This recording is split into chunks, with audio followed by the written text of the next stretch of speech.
Hey guys, it's Stuart of SBC Guitars and welcome back for possibly the final time to the tiny workshop, or at least the final time for a while.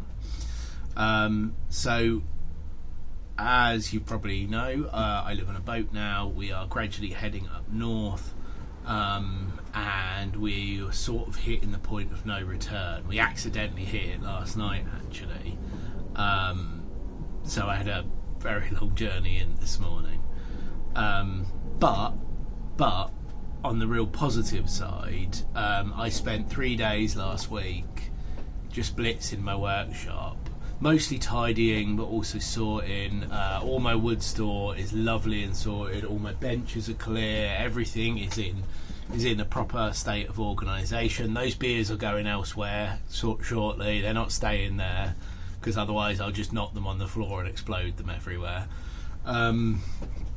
But the whole idea is getting this into a situation that I'm not going to have much time coming back here, so that when I do come back here and when I can come back here, I just get in here and I sort it all out, and I just get in here and I can just do what I need to do, and then I don't have a great big mountain to climb in terms of actually trying to clean it up afterwards.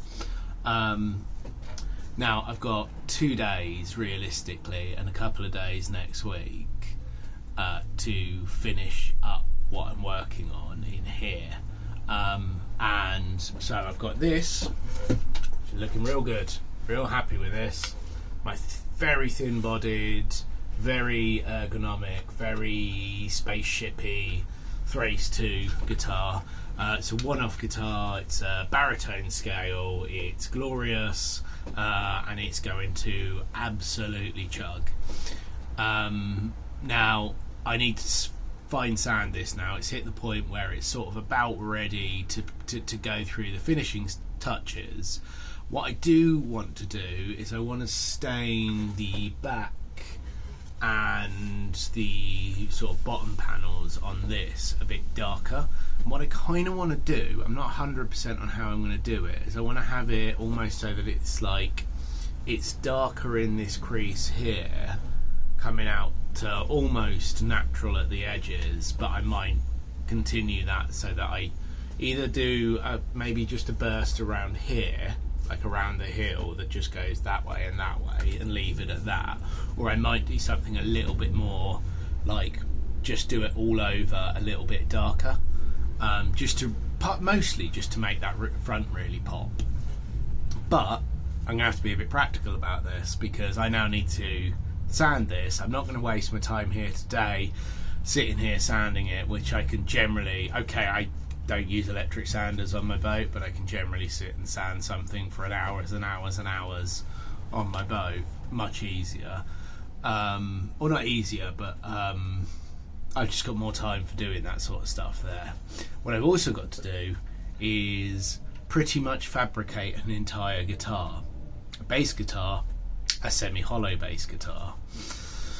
So that is my priority for today and tomorrow. I am just literally going to be getting on with getting that ready to go, so that I can finish it essentially on the boat, put it together, glue it up, carve it, everything basically on the boat.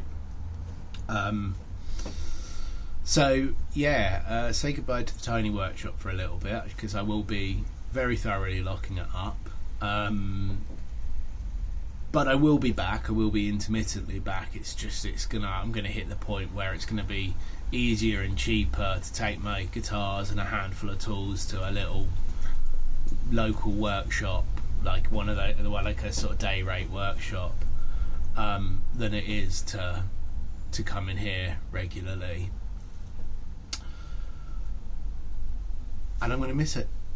I got quite upset about it last night, if I'm completely honest. It's amazing how much sentimentality I have for a cruddy, damp, problematic workshop that's a converted garage on the outskirts of London. But it's kind of been my home away from home for 7 years.